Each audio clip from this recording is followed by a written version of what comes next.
بسم الله الرحمن الرحيم. الحمد لله رب العالمين، والصلاة والسلام على سيد الأنبياء والمرسلين وعلى آله وصحبه أجمعين، أما بعد. أعوذ بالله من الشيطان الرجيم. لقد كان في قصصهم عبرة لأولي الألباب. صدق الله العظيم. السلام علیکم ورحمۃ اللہ وبرکاتہ. سامعین کرام، سیرت طیبہ سیریز کے دوسرے مرحلے کا آغاز ہو چکا ہے، جس کے اندر اللہ کے نبی صلی اللہ علیہ وسلم کی جوانی کی زندگی بیان کی جا رہی ہے. آج کی ویڈیو کے اندر ہم ایک ایسا واقعہ بیان کریں گے جسے حلف الفضول کے نام سے جانا جاتا ہے، یعنی ایگریمنٹ آف فضول یا فضول ایگریمنٹ، اس طرح سے اس کا ٹرانسلیشن کر سکتے ہیں. اور تقریباً سیرت کی ہر چھوٹی بڑی کتاب میں آپ کو اس کا ذکر ضرور ملے گا، کیونکہ یہ وہ ایگریمنٹ اور وہ معاہدہ ہے جس کا ذکر اللہ کے نبی صلی اللہ علیہ وسلم نے نبوت کے بعد بھی فرمایا. سب سے پہلے ہم بات کر لیتے ہیں کہ اس کو حلف الفضول یعنی فضول کا معاہدہ کیوں کہتے ہیں، اور اس کو حلف الفضول کہنے کی وجہ یہ ہے کہ اس معاہدے کے اندر جو لوگ شریک تھے ان میں سے کئی لوگوں کا نام فضل سے تھا، فضل ابن حارث اور فضل ابن وداع اور فضل ابن فضالہ، اس طرح کے نام ہیں. تو عربی میں فضل کی جب جمع بناتے ہیں، اس کا پلورل بناتے ہیں، تو فضول ہو جاتا ہے. تو حلف الفضول یعنی وہ معاہدہ جس کے اندر فضل نام کے کئی لوگ شریک تھے. چلیے ہم بات کرتے ہیں کہ اس کی وجہ کیا ہوئی اور اس معاہدے میں کیا ایسی بات تھی جس کو بعد میں بھی اللہ کے نبی صلی اللہ علیہ وسلم نے ذکر فرمایا. اس معاہدے کی وجہ یہ بنی کہ یمن کا ایک شخص مکہ المکرمہ آیا اپنے کچھ سامان کو بیچنے کے لیے، اس کی تجارت کے لیے.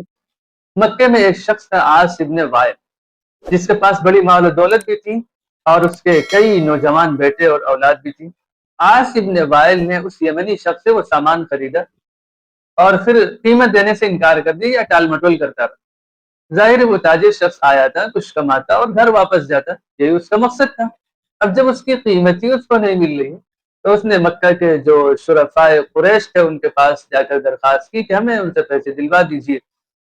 لیکن ظاہر ہے عاص ابن وائل بھی ایک معمولی شخص نہیں تھا وہاں کا، تو اس اعتبار سے وہاں کے شرفاء نے اس کی ہمت نہیں کی اور اس یمنی شخص کا ساتھ نہیں دیا. وہ یمنی شخص صحابہ کے پاس پہنچ گیا اور وہاں سے اس نے گویا مدد کی آواز لگا دی. تو وہاں سب سے پہلے حضور اکرم صلی اللہ علیہ وسلم کے چچا زبیر ابن عبد المطلب کھڑے ہوئے کہ اس شخص کو تو ایسے نہیں چھوڑا جا سکتے، یہ شخص مظلوم ہے. پھر بنو ہاشم اور زہرہ اور تیم، یہ جو خاندان تھے، یہ سب لوگ مل کر جمع ہوئے اور گئے عبداللہ ابن جدعان کے گھر پر. وہاں کچھ کھانا وغیرہ بھی کھایا اور پھر وہاں ان کا یہ معاہدہ ہوا کہ لَنَكُونَنَّ مَعَ الْمَظْلُومِ حَتَّى يُؤَدَّى إِلَيْهِ حَقُّهُ مَا بَلَّ بَحْرٌ صُوفَةً، کہ ہم اس وقت تک مظلوم کے ساتھ رہیں گے، اس کا ساتھ دیں گے جب تک اس کا حق اسے واپس نہ دے دیا جائے. اور ما بل بحر صوفۃ یعنی ہمیشہ ہمیشہ کے لیے ہمارا یہ معاہدہ اور ایگریمنٹ ہے.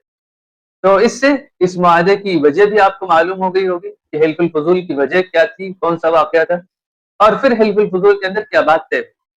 اللہ کے نبی صلی اللہ علیہ وسلم نے بعد میں فرمایا، یعنی آپ کے نزدیک بھی اس کی اتنی امپورٹنس تھی، آپ کو اتنا یہ معاہدہ پسند آیا تھا، آپ نے فرمایا ما احب ان لی بحلف حضرته فی دار ابن جدعان حمر النعم وانی اغدر بہ، اس طرح کے الفاظ کہ میں اس بات کو پسند نہیں کر سکتا کہ مجھے اس معاہدے کے بدلے میں جس میں شریک ہوا عبداللہ ابن جدعان کے گھر پر سرخ اونٹ مل جائیں اور میں اس سے ہٹ جاؤں یا میں اس میں ساتھ نہ دوں.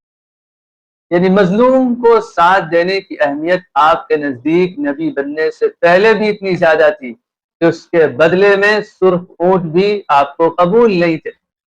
پھر آپ صلی اللہ علیہ وسلم نے اخیر میں یہ بات فرمائی وَلَوْ دُعِيتُ بِهِ لَأَجَبْتُ، آج بھی اگر اس طرح کے معاہدے کے لیے، ایگریمنٹ کے لیے مجھے بلایا جائے جس کے اندر مظلوم کا ساتھ دیا جائے، ظالم اور ظلم کے خلاف آواز اٹھائی جائے، لوگ اس کے خلاف ایک دیوار بن جائیں، لا عجبت، تو آج بھی میں ایسے معاہدے کے لیے تیار ہوں.